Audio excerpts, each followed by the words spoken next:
Ah, la 5G, s'il y a bien un sujet qui a déchaîné les passions en cette année si particulière, c'est bien celui du déploiement de cette nouvelle technologie à l'échelle mondiale.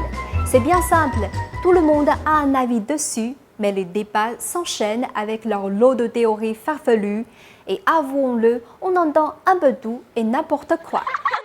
J'ai vraiment tout lu et entendu au sujet de la 5G. En gros, deux clans s'affrontent, les pour et les contre.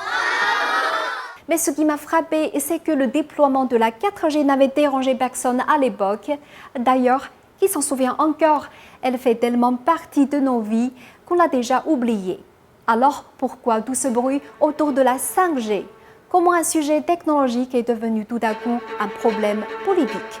Pourquoi certains prétendent avoir peur de la 5G?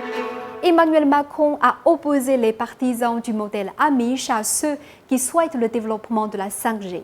S'agit-il d'une guerre entre la technologie contre la pierre à feu? Mais non, pas question de revenir à la préhistoire et de communiquer en baignant des emojis dans des grottes. J'ai l'impression que le débat sur la 5G sort du cadre technologique et cache beaucoup de choses. On nous rebat les oreilles de « la 5G est mauvaise pour la santé et qu'elle est trop énergivore ». On nous annonce une cascade de cancers et pourquoi pas une pluie de zombies pendant qu'on y est. Stop! Toutes les études et l'OMS sont claires. Cette technologie n'a pas d'effet néfaste sur la santé humaine à court terme. Je vous rassure, le jour des morts vivants n'est pas encore arrivé. Le terme d'apocalypse climatique m'a aussi fait sourire.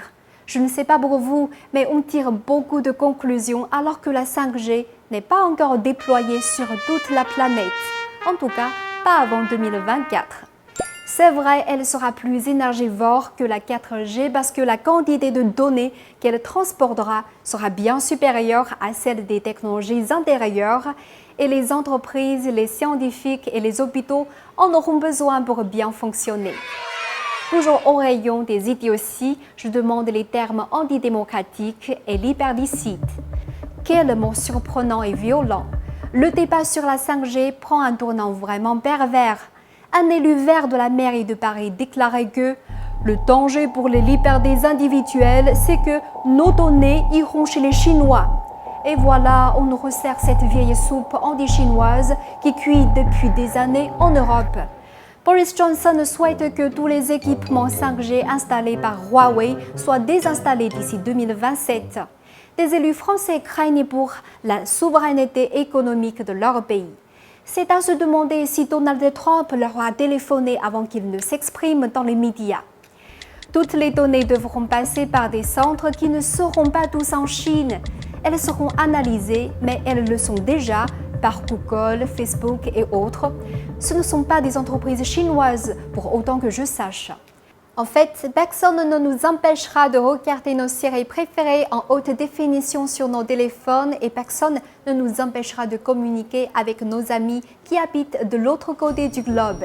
La Chine n'a rien à voir avec la privation des libertés des Européens. Elle se contente de fournir des équipements techniques. La moitié des réseaux actuels de Bouygues Télécom et SFR est équipée par Huawei et jusqu'ici personne n'en plaignait. Soyons sérieux. Faut-il vraiment être pro ou anti-5G? Ni l'un ni l'autre. La peur du changement est humaine et elle se comprend. Mais mélanger des sentiments anti-chinois avec des théories fumeuses et, je ne sais pas, c'est très moyen. Pourquoi dire autant de mal d'une technologie qu'on ne connaît pas bien et que très peu de gens utilisent? Et pourquoi diaboliser Huawei comme le font les Américains et les Britanniques? Laissons le temps à la 5G de faire ses preuves. Arrêtons d'avoir peur, estimons en paix.